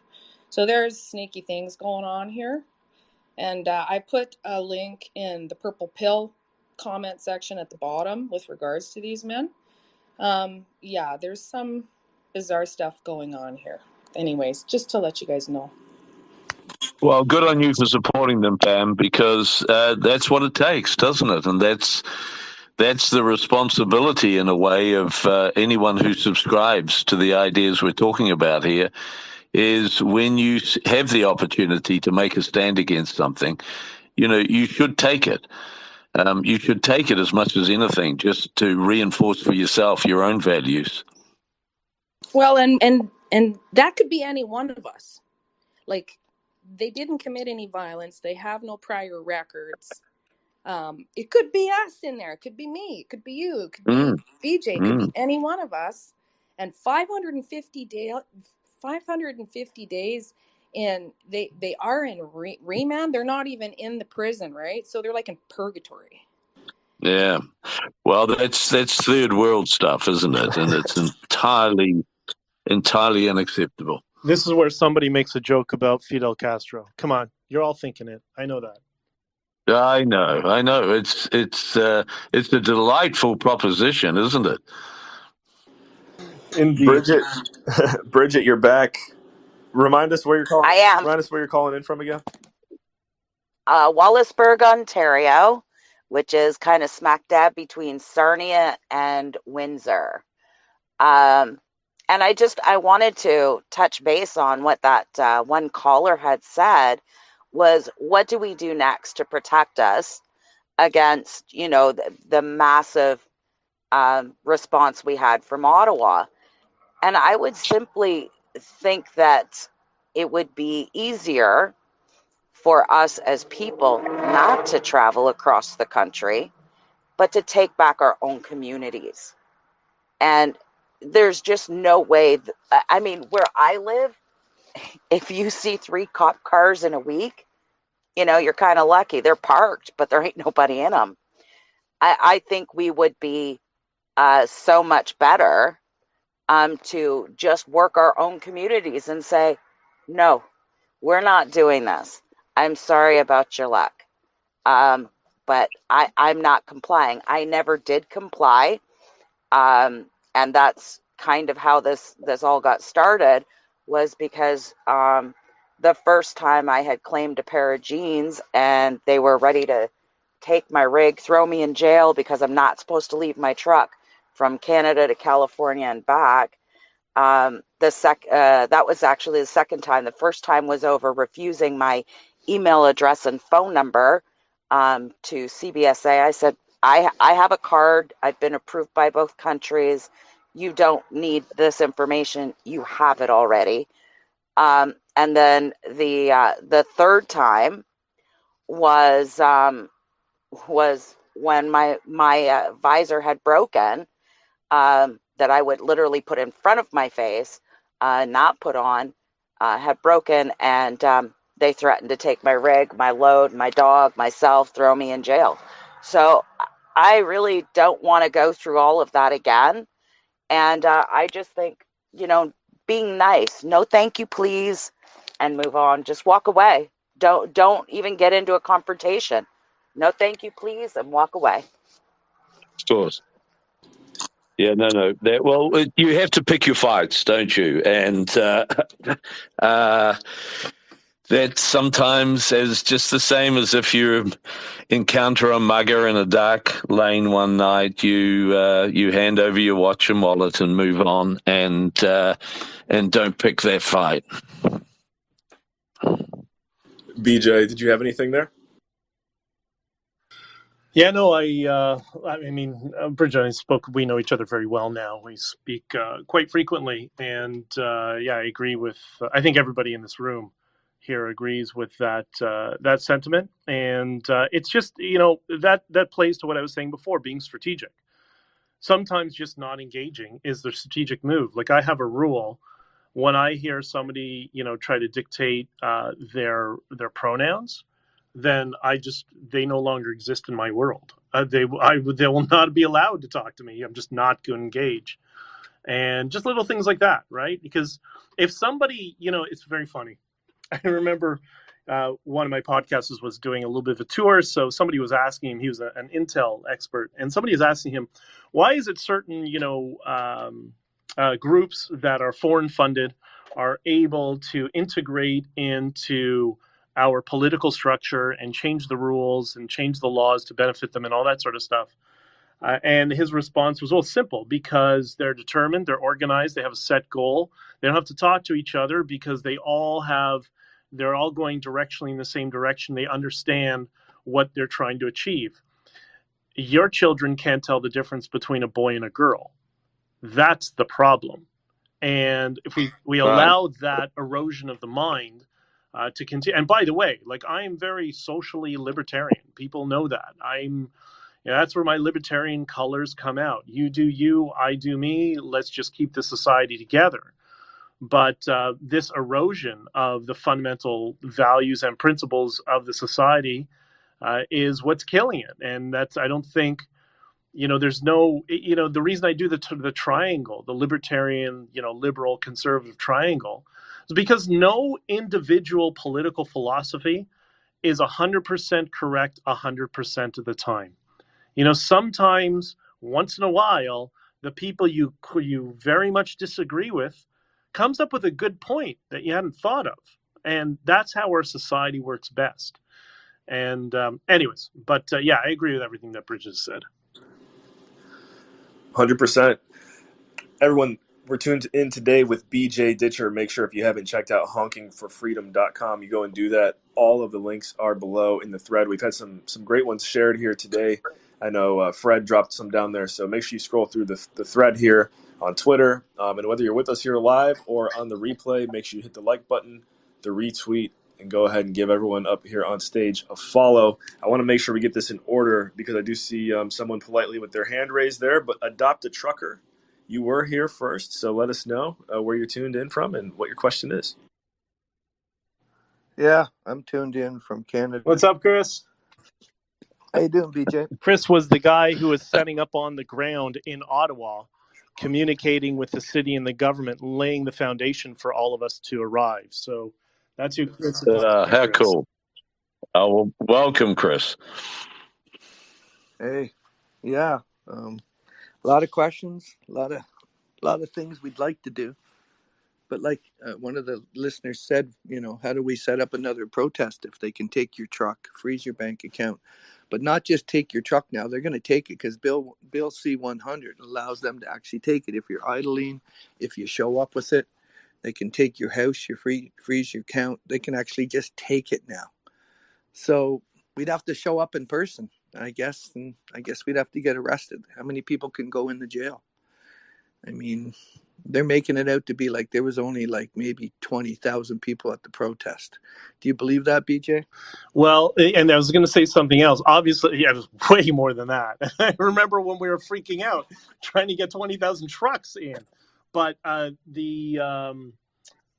just lost my train of thought. What was I going to tell you? I lost it. Okay, go ahead, Chris. No, that's fine. I you know what? It's coming down to if masks come back in October. I mean, I know we need to pick our battles. Like I tried to go into Canadian Tire during COVID, and this bystander wanted to fight me. Like it wasn't even one of the employees. I got a video of it. He got in my face, said he was going to knock me out, and I just said, "Go ahead, do what you got to do." He never did, but like, and now, Yeah, well, I mean, yeah, you go.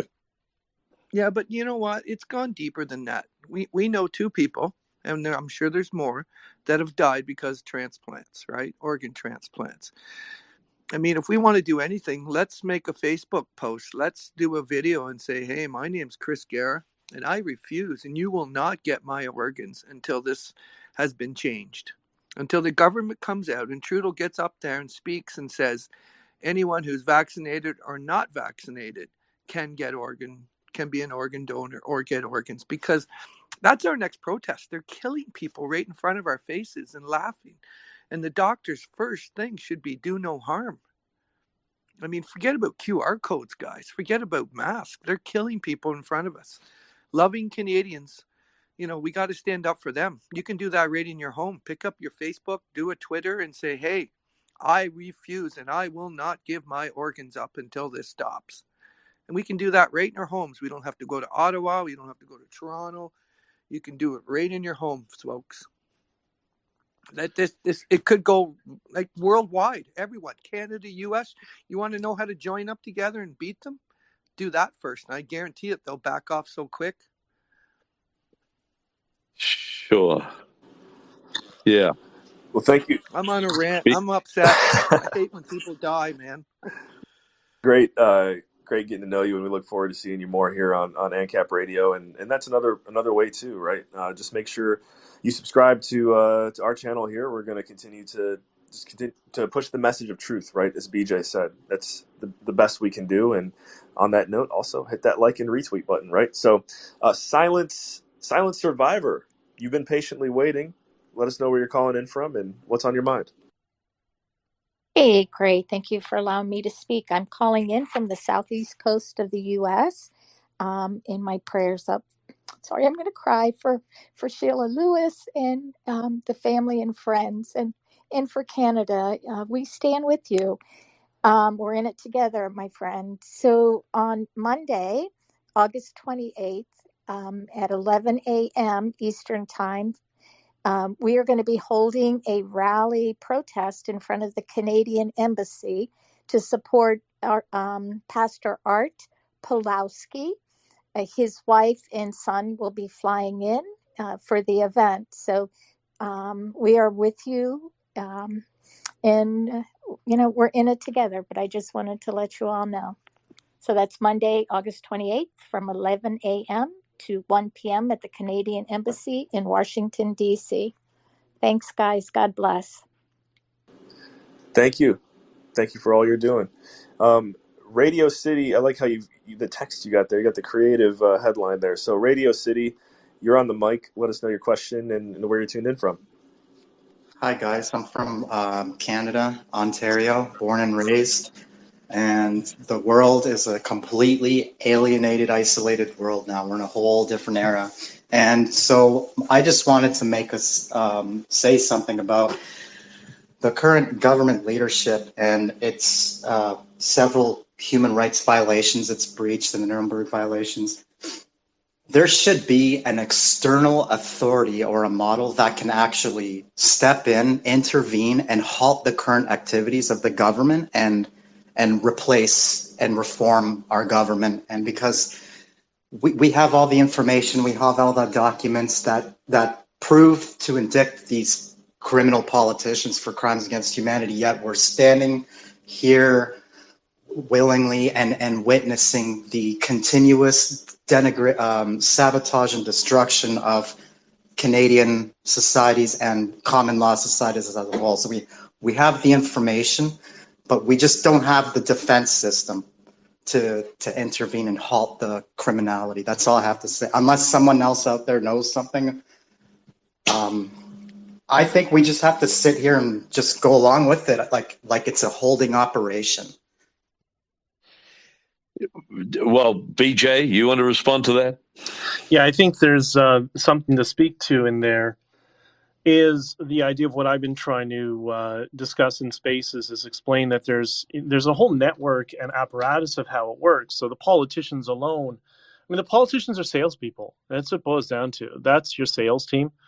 And that we have this infrastructure of lobbyists and strategic management companies that will farm out all the policies to the political parties or the leader, and then they'll send it out to their salespeople. And they just have to regurgitate talking points, and that's how our system works. That's why it's so flawed. And I'll give you an example. I'm going to give you a very concrete example of how much of a uniparty Canada is. And again, this is similar in New Zealand and in Australia and in the United Kingdom. This seems to be the model that's used in the parliamentary systems, which is slightly different than what's used in the Republican systems like the United States. But right now we have our opposition. Now, I laugh at the opposition because that's what the trucker convoy became. But the opposition, the Conservative Party, which I used to be a part of and was a candidate for, and still have many friends in there because there are good people in there that are like beside themselves, and they're trying to figure out on the inside how to fix things as well. But in the case of the Conservative Party, the deputy leader is a rookie, which is unheard of. And that deputy leader was a lobbyist during COVID, a lobbyist who worked for a firm that was subcontracted to by Walmart to ensure Walmart stayed open while small businesses closed. And the firm that she worked for was co-founded by Justin Trudeau's chief of staff, Katie Telford. So to connect the dots very shortly, the deputy leader of the Conservative Party, or what would be Canada's potential vice prime minister, worked for the chief of staff of Justin Trudeau. That's why it's the uniparty. That's why nothing changes. Right. And until we start getting the balls to talk about that openly and not try to hide it under the rug and demand that changes and get away from the team play, then it's never going to change. And but is that not a substantive example of that? Yeah. No, that's appalling, and you're quite right. It is universal, unfortunately. That's the devolution of any political movement is an inevitability, and that's what happens. That corruption arises, And just going back to our caller's proposition that there should be something or an authority that can step in. There is no authority that could or should step in those circumstances. I mean, the problem is, the government has become the authority, and individuals have become a zero. That's a serious issue. So we are the only entity, the individual with his ideas well resolved, his values well sorted out, is the only thing that long term and ultimately can step in and put this right and fix the problem. And frustrating and disappointing, and as that sounds, that's the reality. Couldn't agree more, Dave.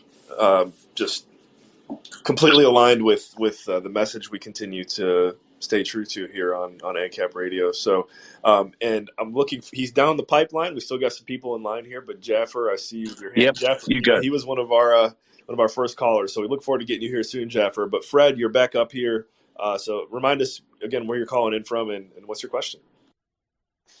All right, I'm a U.S. trucker, United American. I'm down in Texas here. Well, I want to make a statement. One of the callers said, "I just guess we got to go along." Well, that's kind of you're supporting the problem when you go along to get along. So we have kind of three mentalities, I guess. You have, as human beings, we want to be part of the pack, so that becomes the herd mentality. Then you have the ones that, I don't really agree with the herd, but I'm going to go along to get along. And then you have the people like BJ, and I hope myself is in that camp where we just completely can't go along to get along or comply with the herd. So we're the voices that are poking the bear when he's sleeping. I just hope that our side don't fall into another herd mentality, because we can be corrupted, like BJ said, the Conservative Party in conjunction with the Liberal Party. And that's the same thing down here. You have, so much corruption in the American system that it's just mind-boggling when you start putting, just showing the ladder and putting the pieces together, how these people are so intertwined. It's defeating. It's very, very hard to think you can battle against that. But we have to just just push back every chance we can. Don't get confrontational, but just keep pushing back. We all are on here because we believe in a different way. We have to portray that out there too. Again, not violently, not aggressively, just push back every chance you can. Because if you go along to get along, the herd will win. BJ, Dave, anything for Fred?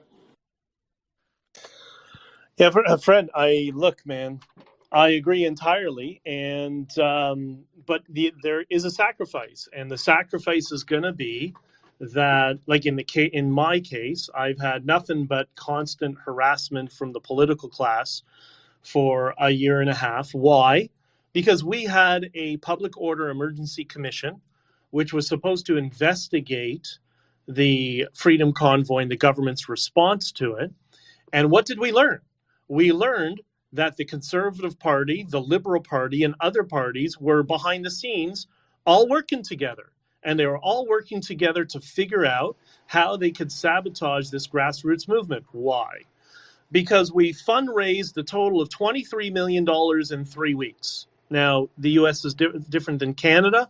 So just to give you the scale, it cost the Liberal Party $40 million that they raised over 4 years to get Justin Trudeau elected.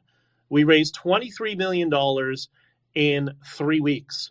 We became the official opposition. We had a Facebook group with 600,000 people that were conservative-minded, but not controlled by the Conservative Party. And the line that I always heard when I was a candidate and before and since and on riding associations is always, you got to control the messaging, So you don't think these tens of thousands of trucks coming across the country that the party doesn't fully control, that's got this Facebook group with 500,000 people raising $23 million, you don't think they're going to bring every asset they have in terms of political activists on the ground to get involved and rip it apart so they can take control of it? And that's exactly what happened. So we have to be aware that when you start to hear, like I said when I started this, when you start to hear stories, rumors, articles, or whatever about public figures, they're not true, because that's the bait that's given to cause divide and conquer amongst the people who are trying to advocate for greater freedoms. This happened during the 2019. There was a convoy as well that was, it was about the oil sector and oil and gas regulations in Alberta. And people were pissed off. Companies were being bankrupted like crazy because that's our energy sector. So there was a convoy that went to Ottawa. And what happened? Well, the then leader, Andrew Scheer, and Michelle Rempel came out, apparently, although there's an asterisk, I'll talk about this more in detail another time, but apparently came out and met with the leaders, and they told the leaders, half of you are racist, so you have to get rid of the racist half, and if you do, then we'll fund you to do a campaign to go across the country with a convoy. It was called United We Roll, I think is what they named it afterwards. And that killed the protest, because every time, if it's not controlled by the political class, they will put people in to disrupt it. And people seem to be, at least in the Canadian sake, because my friends who are part of the Tea Party realize this, but on the Canadian part, they seem to be completely oblivious of this tactic. Right. Yeah. That's what happened. That's what happened with the Well said. the Occupy Wall Street. That's a 08. stunning story, BJ, in terms of the money you raised. That's very inspiring, and as you're rightly saying, it should sit there as certainly a lesson to the political class that the public is capable of organizing itself, and there is significant support if things do get to a silly point. Yeah, agreed. And I just want to say this here too. We're going to be going for about another 20 minutes before we wind it down. I see we got the rush coming in here. So Fred, thank you so much for hopping up here. I do want to make sure that we get to as many as possible as we can before we're done. So the Free Radical, nice name. You're up next. Where you calling in from, and what's your question or comment? And you're on mute right now. All right, Free Radical, we can't hear you, so we're going to go over to Jaffer, who's been waiting patiently. I see he's getting connected right now, so he might not hear us at the moment. There we go. Jaffer, you are on the mic, so remind us where you're calling in from and what your question is. You're on mute now, too. Can everyone hear me? All right, Jaffer's on mute. We're going to go over to Greg. I'm here. I'm here. All right. Go ahead, Hello, Jaffer. everyone. Do you hear me? Yep. Yeah, we hear you. Yeah. Go ahead. Hello, everyone. I'm from Montreal, like every day. I called you. I want to take the opportunity to pay a big tribute to all truckers. And for you, what is your name? BJ. And also, don't forget Pat King and Tamara Lish. I don't know if they are cleared from all the charges they have been charged during that period. I don't have this information, but mostly my question is very simple. I think that we all agree that there is something wrong with all the political system here in Canada and North America in general. So my question is how to change the system, how to change the core establishment. Okay, what had left Klaus Schwab saying that he penetrated the cabinet in Canada? How is he able to say that openly? And how we tolerate, we as people, things like that, like foreign entities penetrating our democracies and our homeland? Can you answer me, please? BJ. I think that, I mean, from my personal perspective and seeing a little bit how it works on the inside, it's going to be a generational change. This is not going to change overnight. It's not going to change with one person gets elected. It's going to be a long-term institutional change over time, and that's why we should be focusing on getting people, at least getting the culture, winning the culture war. Because if we can win the culture war over time, politics will always follow the culture war because it has to. It has no choice, because they're going to have to troll the voters for votes. That's why the best way is for us to focus on our friends, our families, especially those of us who are still a little confused. That's why, the book that I wrote is in a tone that will be acceptable, not to all liberals, but, to some of them, and wake up some. And I know in one particular case, it helped wake up a judge in the province of Ontario because the Sun told me that's exactly what happened, that he read it and realized that I can't believe everything I saw about it was a complete lie. So you got to be patient and work your communities, work your families and friends. Do it with a message of positivity. If you go in guns a blaming the Nuremberg Code and whatever, like, we get it, but that's not going to bring over people that are trapped in the opposition echo chamber, and we got to figure out a way to get them out of that echo chamber, right? But do you still trust on the system? Do you still trust on the democratical system, like they say? I don't trust. I don't, because I agree with you somehow, but in details, when you go down by the details, I don't think that it will be concretely effective. I think the system has always been somewhat corrupt. It's probably worse than it's ever been right now. That's why we're all responding to it. If you're talking about electoral processes in the United States, even in Canada, Canada. Could you look into that process? Do you have the right to look into the details of that process when they give you the result? Trudeau is re-elected for the third time.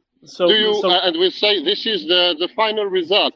Do you have the right as people? Do you have the right to look into that? Jeffer, I can tell you came to us through our good friend Jeff Berwick.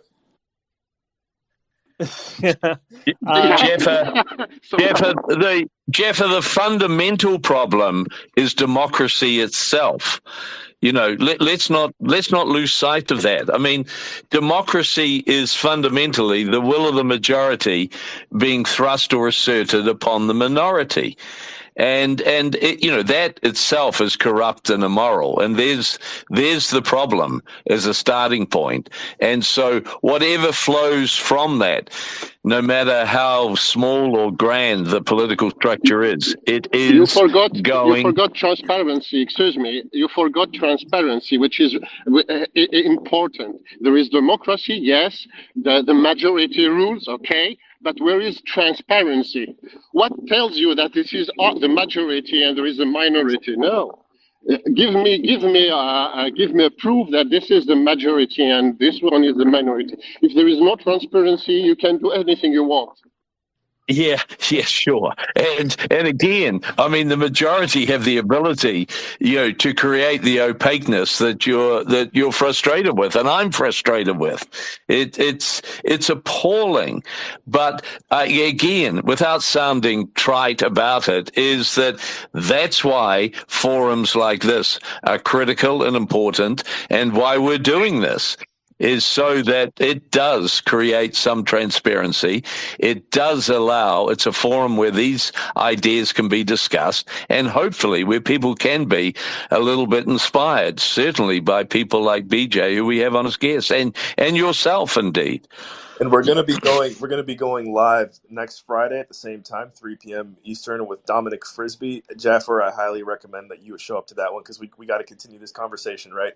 But we got Greg, who's been waiting patiently here. I think he's a good friend of BJ's too. So Greg, just let us know where you tuned in from and what you got for us. Yeah, hi. I'm from Toronto. I went to the trucker convoy. I interviewed over 300 people on camera, which was great. And yeah, I think you were saying something earlier, BJ, which I really agree with, which is the uniparty that we're facing in Canada, the Liberals and the Conservatives, they very much act identical. You can see Pierre Poilievre doing the dress up. And one of the most disappointing things for the Conservative Party is such a low-hanging fruit.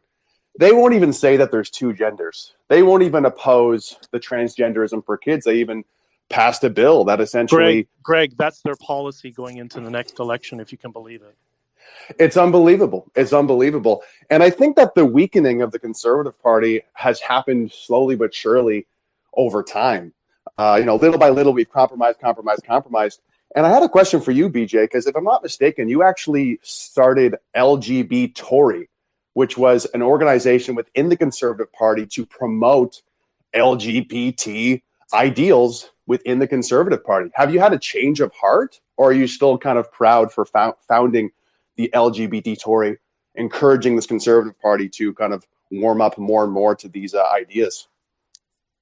Yeah, this is one of the. I don't mean this, to attack you, but this is one of the, the smears that I get. But I'll explain so everybody understands. This was in 2015. This was the world was a lot different in 2015 than it is in 2023. I think we can all agree to that. And in my area where my business was on Ryerson's campus, which was right next to the gay community, so I had a lot of people, a lot of clients that I had students, and I had people from the gay community as well. And it was shocking to learn how many, because a lot of them own businesses, how many of them, they would tell me over time that, we could never vote conservative. I'm like, why can't you vote conservative? You own the building across the street. You're clearly not a leftist. They're like, because if I vote conservative and I don't go full communist, nobody in my community will talk to me.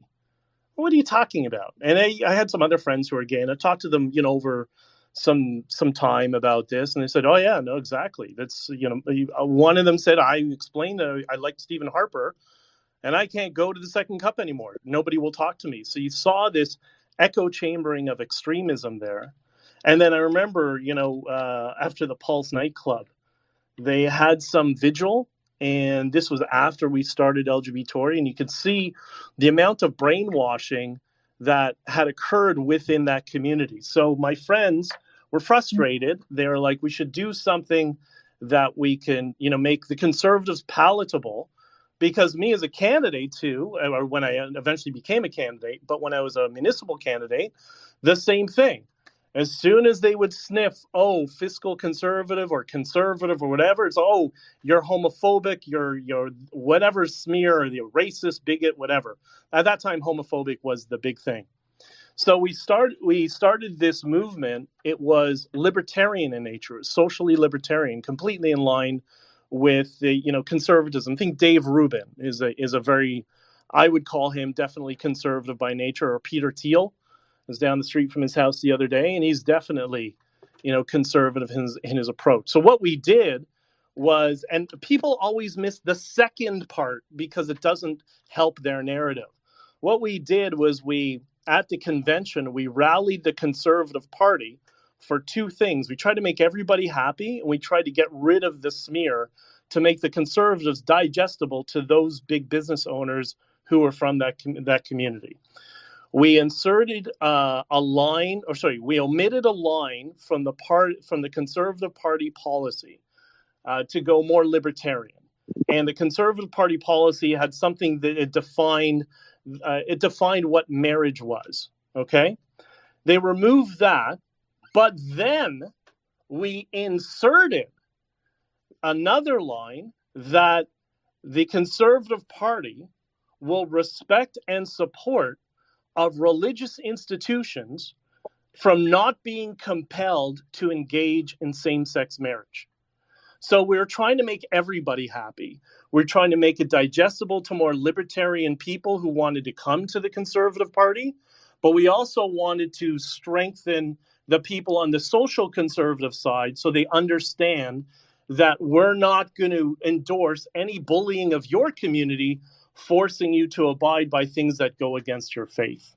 So and it was successful. It brought a lot of people into the party. And I remember after that, I was in a meeting with a couple of MPs who were supportive and the kingmakers in the party, where they decided, what we're thinking about doing is we're going to be potentially shifting towards the center. And I said skeptically, what does that mean? And they said, we want to occupy the center that the liberals have occupied for decades. We want to become that. And I said to them, no, you're the Conservative Party. Let the liberals be liberal. Hold on to being conservative, because if you do that, I said, you were the ones who told me don't out-progressive the progressives when you didn't know me, when you didn't know I was conservative. Now you want to make that a party policy? What are you, crazy? You're going to destroy the party. Well, they didn't listen, and what did they do? The last two elections, they did this stupid strategy where they were trying to mimic the Liberal Party. and copy and paste. And now, if you've noticed, they've taken Pierre Poilievre, who I think Greg, I think even you would say he did an amazing dress down of Justin Trudeau in Parliament if he just behaved like himself. But once again, the conservative establishment has turned Pierre Poilievre into a cardboard cutout of Pierre Poilievre. And if they keep doing this strategy for a third time, I don't know, are they going to screw themselves again? Or is Trudeau that decimated at this point? Because my frustration, my last point with the Conservative Party has always been, they don't give a vision for people to vote for. They wait for the Liberals to screw up and then get in by default. And I was always an advocate on the inside saying, you have to give people something, inspire them. I remember telling at an event, I'm like, you guys, we're the fiscally responsible party. Bitcoin, something for the future. You may not understand it, whatever, but it's a new voting base. And it shows you're looking to the future, but they never will. And it's so infuriating. Yeah, I'm a little confused by your answer, BJ, because on one hand, you're saying how it was a mistake that the Conservative Party went to try and be more centrist, went to try and pander to the Liberal side that the Liberal wasn't speaking to. You're saying that was a bad mistake, but you're also saying, no, starting LGBT Tory part of the Conservative Party was a good thing. That sounds like the exact same thing. Greg. It sounds like the bad part of the bad trajectory, Greg, that the Conservative Party went on. We wish. Where were you an hour ago, man? We needed you on here before we're about to wind things down. Make sure you stay tuned in. I'm sure we're going to have BJ in the community more moving forward. And Greg, I see you're doing a lot over there with your page too. Pretty impressive. So I don't mean to shut things down. It was about to get spicy, but we'll put this one on pause. No, I think BJ can speak for himself. I think you should address that, because you're saying it's a bad thing for the Conservative Party to be more centrist, to be more liberal, but you started an organization that was all about that. You know, Justin Trudeau worships the LGBTQ plus. We know this, and you started an organization in the Conservative Party that essentially said, "Hey, we need to speak to these people too." So, will you admit that was a mistake at the very least? It's a good point and a good question, Greg. We're going to keep it moving. BJ, if you want to answer real quickly, and then we'll wind it down. He's intentionally not listening to my response because he's one of the feds who are screwing us in Ottawa. Simple as that. We can move on.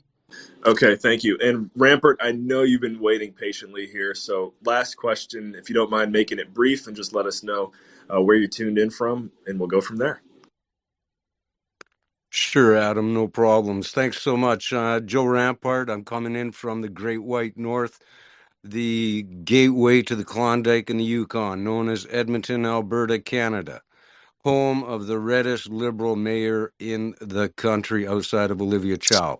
Now, let's get on to the real points here. BJ, I did DM you. You know I'm kind of like Robin Hood. When I hit a target, I'm going to do a bullseye. It's going to be a hard question, and it's going to be a real question. So I'll pose it, and you can answer it with a yes or a no, or you can elaborate as long as Adam will give you the mic, or you can reserve answering the question and join me tonight on Canada Talks Tonight, End of Days, and elaborate on the question that I'll pose. I'm starting to get a little bit serious with the questions I'm going to start asking people, because people are starting to speak again, and I'm hearing things. As the premier eminent Canadian host, this is my 24th month anniversary, 2 years on the spaces as a host, coach, and participant. Hundreds of hours during the Truckers' Convoy with my brother Bob, with my brother Dave, with all the other followers in this room. The question I have for you, BJ, is if in the future, being future thinking, it's a long shot question. In the future, once all the criminal cases are resolved, time served or not, or acquitted regardless of the outcome, in the future, after the civil case, after Paul Champ is finally finding himself in a rowboat on the St. Lawrence, wondering where he's going to land, I want to know this. Is it even possible?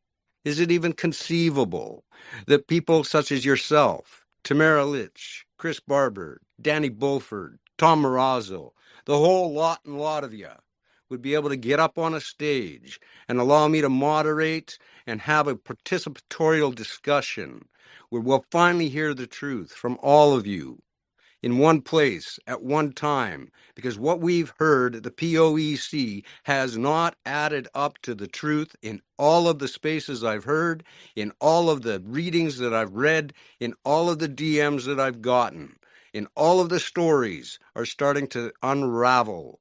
But I will say this, Greg, the very same answer he gave in this space to your question was the same answer he gave to me in October of 2022. I listened to the answer clearly. I asked exactly the same question. When you set that up, wasn't that the same as what? Yeah, I still have that in my mind clear. But my question, forward thinking, BJ, is it possible that that would happen? That you people that once were able to unite for 5, 6, 10, 30, 40 million Canadians, will you once again unite and speak to us united as Canadians without your division, without your interpersonal politics, and without your personal biases? As a Canadian, that's what I want to hear. Thank you. Are you ready? I think, BJ, it's a yes or a no. No, it's more complicated than that. The problem, Dear. look, for Joe, for you, I'll do anything. But this is the but part. Unfortunately, you've just listed a list of political operatives that were there not in the interest of the Freedom Convoy. I think things are going to change significantly over the next year, and we got lots of time. So I'm not saying no. We have lots of time. You know of the work that Greg Staley from Diverge Media is involved in. He spent 10 months. He has a documentary coming out. There are many other independent journalists that are digging through much of the evidence of the POEC now that it's been saved.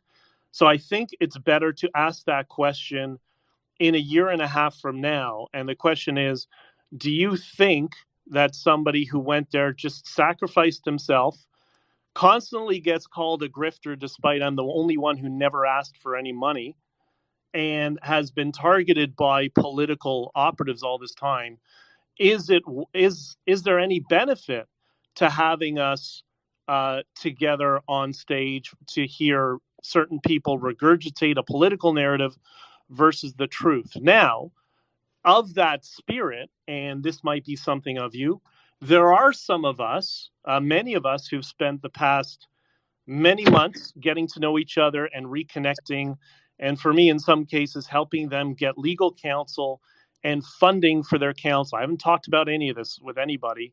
I mentioned it briefly today.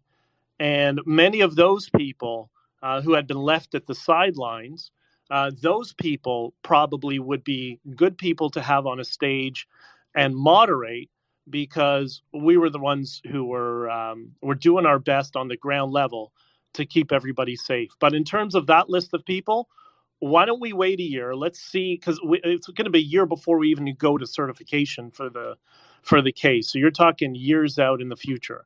Let's see how things land, and then we'll decide then. Is that fair? I've got Joe back in the audience, but I'm sure he'd at least agree to some regard. So Joe and BJ, make sure you guys connect. And Joe, that was a great little monologue that you had there. So guys, make sure you go and follow Joe just because he's got talent. But anyways, we are done. I got to tell you the legacy news fake news story before I leave. Let's hear it.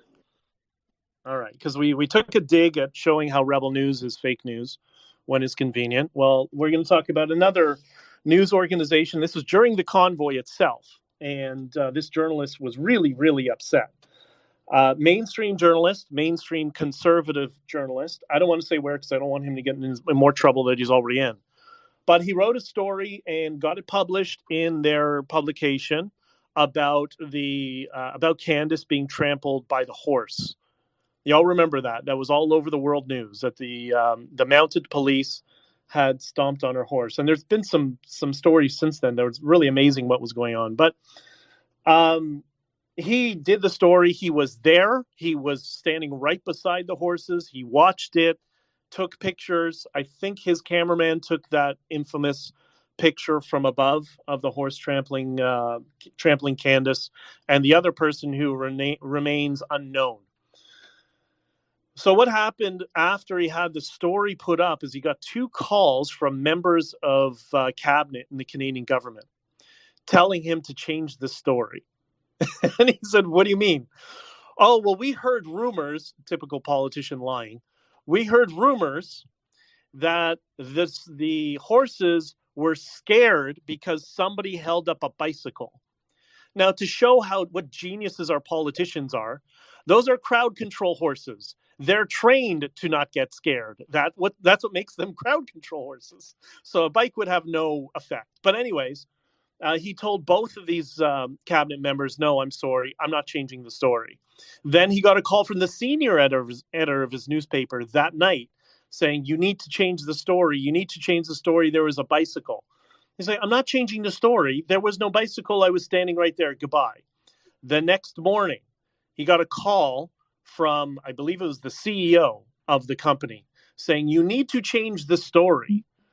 And he said, "Listen, you can fire me if you want. You can remove the story if you want, but I'm not changing the story because it's the truth." And what did they do? How could they dilute his message because he did this story, which was objectively true?